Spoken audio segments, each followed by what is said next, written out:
اس کے اوپر ترا امتیاز ترا یہ راولپنڈی والا معاملہ ایک جو ہے ایک کرائسس سچویشن آ گئی اپنا دو گروہوں کے اندر شیعہ اینڈ سنیز کے درمیان اور اس کا اتنا پھیلاؤ ہوا کہ اس کے بعد ملتان اینڈ بہاول نگر اینڈ کوہاڑ تک بات پہنچ گئی.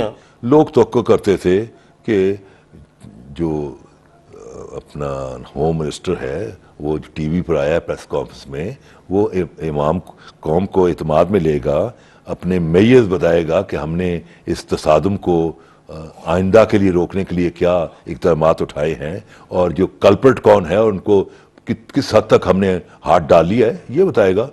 سڈنلی انہوں نے یہ شوشہ چھوڑ دیا اور یہ شوشہ چھوڑا, ساتھ یہ بھی کہا کہ نہ راول پنڈی والے معاملے میں سوال کیا جائے, نہ یہ سوال کیا جائے کہ وہ جو ایف آئی اے کی ٹیم کو جو اپنا جی ایچ کیو کے اندر نہیں گھسنے دیا گیا اس پر بھی مجھے سوال نہ کیا جائے. بھئی اگر سوال ہی نہیں کیا جانا تو آپ کو پریس کانفرنس کرنے کی کیا ضرورت ہے؟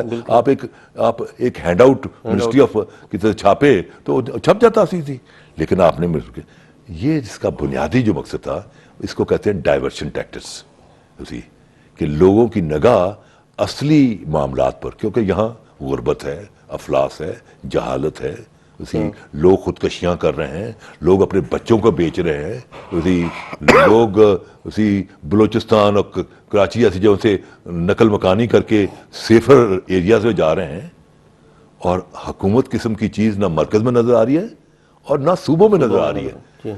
تو ایک طائف الملوکی کا عالم ہے, آپ اور میں بچے ہوئے ہیں تو اس میں کوئی حکومت کی کوئی کارکردگی نہیں ہے, یہ تو اللہ کا کرم ہے کہ ہماری ابھی باری نہیں آئی.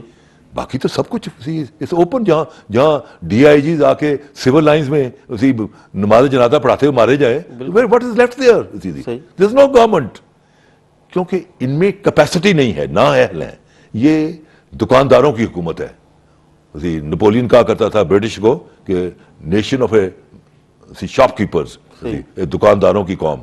یہ دکانداروں کی حکومت ہے, اور دکاندار جو ہوتے ہیں نا وہ اپنے کاروبار میں زیادہ انٹرسٹڈ ہوتے ہیں بجائے کاروبار مملکت میں. کاروبار مملکت پیچھے ہے, ان کا اپنا کاروبار آگے ہے, کیونکہ ہندوستان سے اپنی چینی بھی بیچنی ہے, سیمنٹ بھی بیچنی ہے, اس لیے میاں منشا جو ہے ان کی فارن پالیسی چلا رہا ہے کیونکہ اس نے بیچ رہا ہے, ان کے ساتھ ان کے جو ہے کاروباری رشتے ہیں. ایک تو یہ ہے کہ اس سے ڈائیورشن ٹیکٹکس کہ اصلی جو سالو نہیں کرتے اس سے لوگوں کو ڈائیورٹ کر کے اس کی اٹینشن نان ایشو کی طرف لے جائے. جنرل مشرف کا یہ معاملہ یہ نان ایشو ہے, جو 64 سال سے معاملات نہیں ٹیک اپ کیے گئے, آپ کیا کرنا ہے. دوسرا یہ ہے کہ کیونکہ ان پر تانا زنی ہو رہی تھی ان کے مخالفین کہ تم تو گلے پھاڑ پھاڑ کہتے ہم جنرل مشرف کو ٹرائل کریں گے, آپ کیوں نہیں کرتے ہو؟ بالکل. تو انہوں نے ایک بال جو ہے نا اپنی کورٹ سے عدالت کی کورٹ میں وہ بال پھینک دیا کہ اب عدالت جانے اور جنرل مشرف جانے, ہم تو بس اپنے دودھ سے دھوئے ہوئے ہو گئے, ہم نے جو کرنا تھا کر دیا.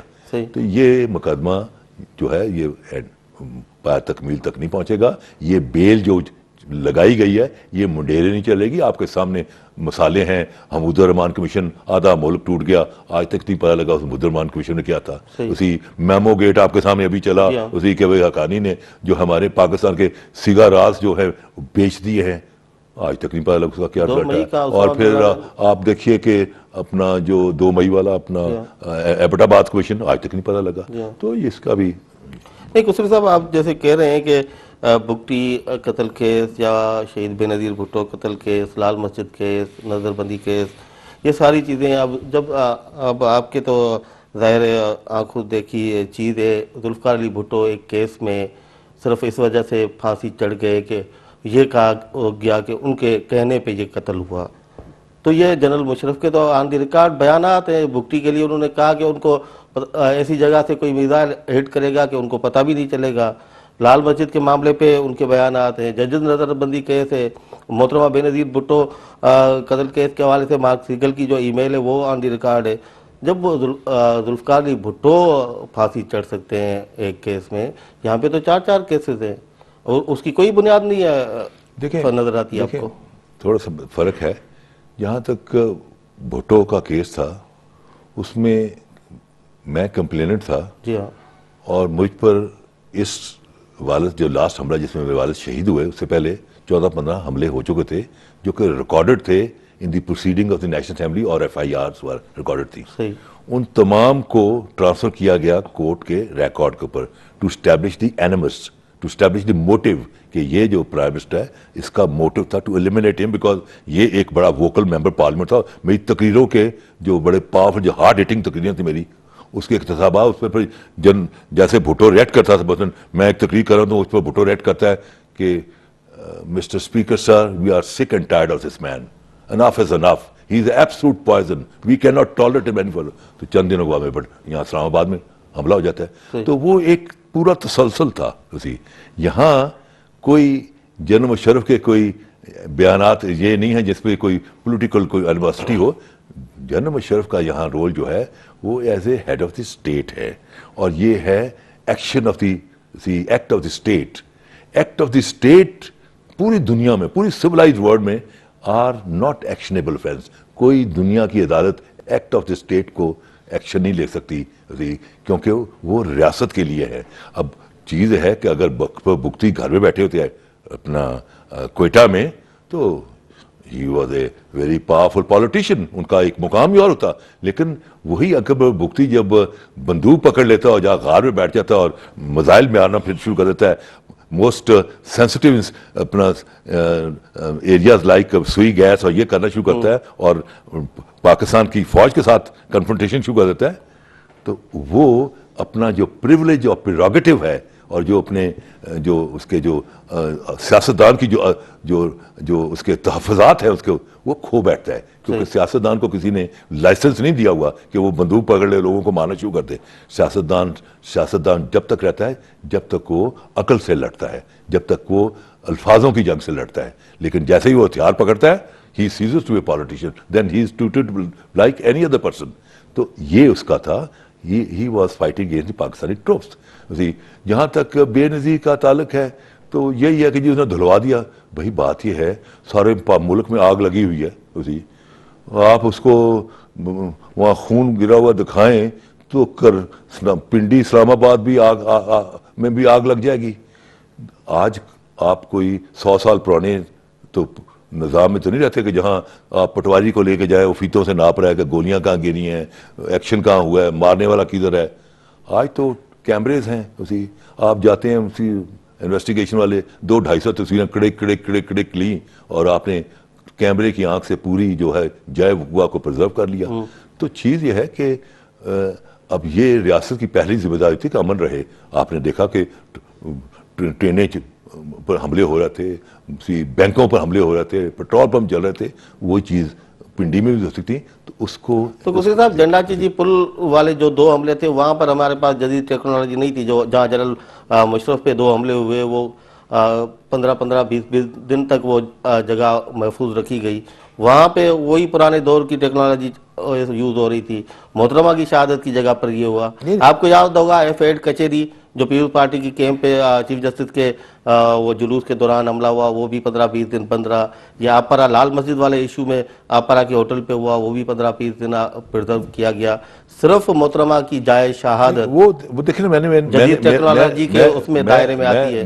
میں جو انڈرسٹینڈ کر رہا ہوں, جو بیٹ آف جو میں پبلک ایڈمنسٹریشن کو سمجھتا ہوں, وہ یہ تو ہے نا کہ جیسے ہی محترمہ کی جو خبر ہے جنگل کی آگ کی طرح پھیلی, پورے ملک ڈسٹرب ہو گیا. کراچی اسٹینڈ جو تھی ٹرینیں روکی جا رہی تھیں, ان پر حملے ہو رہے تھے.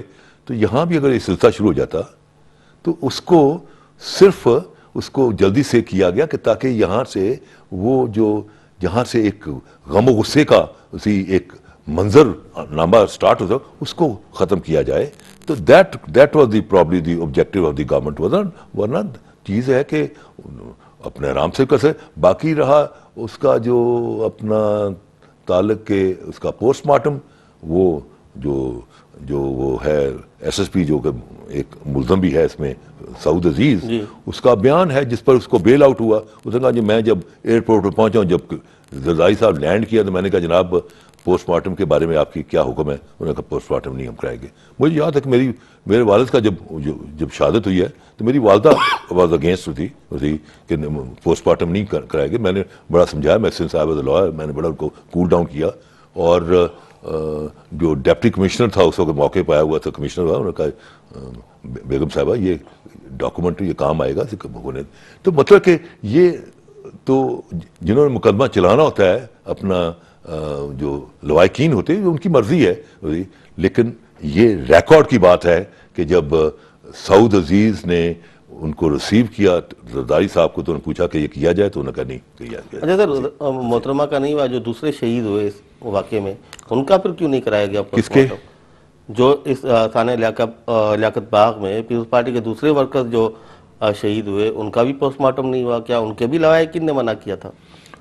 دیکھیں وہ جو ہے ان کا معاملہ جو ہے وہ تو پھر دیکھیں پروسیکیوٹ دی پولیس جو پولیس، کیونکہ بیسیکلی جو کیس ہوتا ہے اس پولیس کیس ہوتی ہے، ریاست ہوتی ہے، پولیس کیس ہوتی ہے، تو پولیس کی ذمہ داری ہوتی ہے تھی۔ یہاں تو ایس ایس پی جو تھا وہ چلا گیا کیونکہ ویری ہائی پروفائل اور بڑا ایک بڑا قومی ثانیہ تھا، بڑا بدقسمت قسم کا ایک ایونٹ تھا۔ کسی ملک میں بھی ایسا ایونٹ ہوگا تو اسے ایک ہجانی کیفیت ہوگی۔ She was a leader in Hare own right, اور پھر ان کا ایک مقام تھا، اسی لیے ایس ایس پی نے ان سے پوچھا، انہوں نے انکار کر دیا۔ ٹائم ایک اور بریک کا ناظرین حلودہ بریک تے سنا کرتے ہیں جو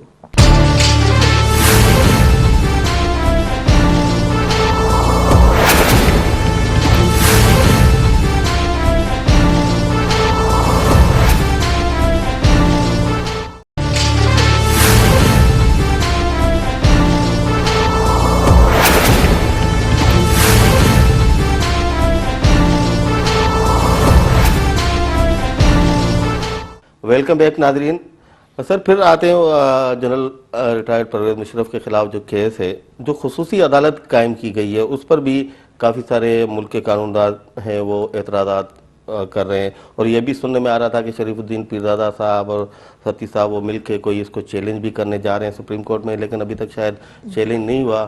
تو اس خصوصی عدالت کا جو قیام ہے اس کو قانونی نظر سے آپ کیسے دیکھ رہے ہیں؟ دیکھیں میں وہ جو ٹیم ہے تو I am one of the very important member of that team, کیونکہ میری تو دو پوزیشنز ہیں کہ میں سینئر وائس پریزیڈنٹ بھی ہوں اور ساتھ لائر بھی ہوں، تو میری اس میں بڑی ایک اقلیدی پوزیشن ہے اس ٹیم کے اندر۔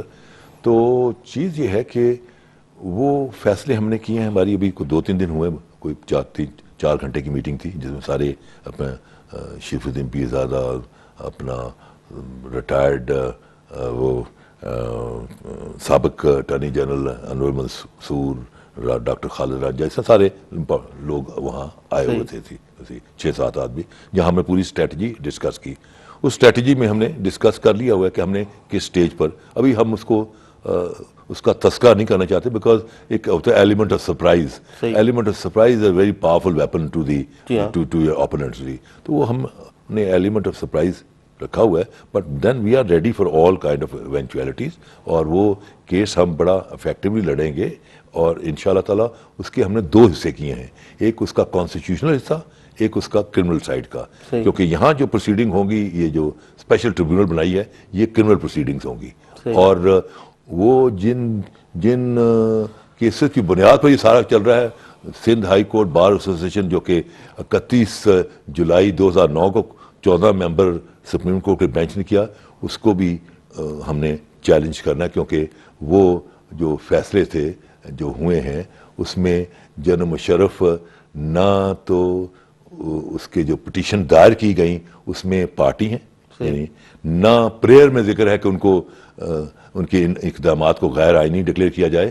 وہ تو 2 سندھ ہائی کورٹ کے ججز کا معاملہ تھا، اس میں وہ گھیٹ سے قصور سے جنرل مشرف کو لے آئے، تو جنرل مشرف کہاں سے آ گیا، اور جنرل مشرف یہاں ملک میں تھا بھی نہیں، اور آپ نے اس کے بیک پر فیصلہ کیا، اور one of the principal is کہ no body should be condemned unheard. یہ سارے کانسٹیٹیوشنل معاملات ہیں، اس کو ہم نے اس ایریا میں بھی لڑنا ہے، کانسٹیٹیوشنل ایریا میں بھی لڑنا ہے، کرمنل ایریا میں بھی لڑنا ہے، and we are going to give a very very solid battle.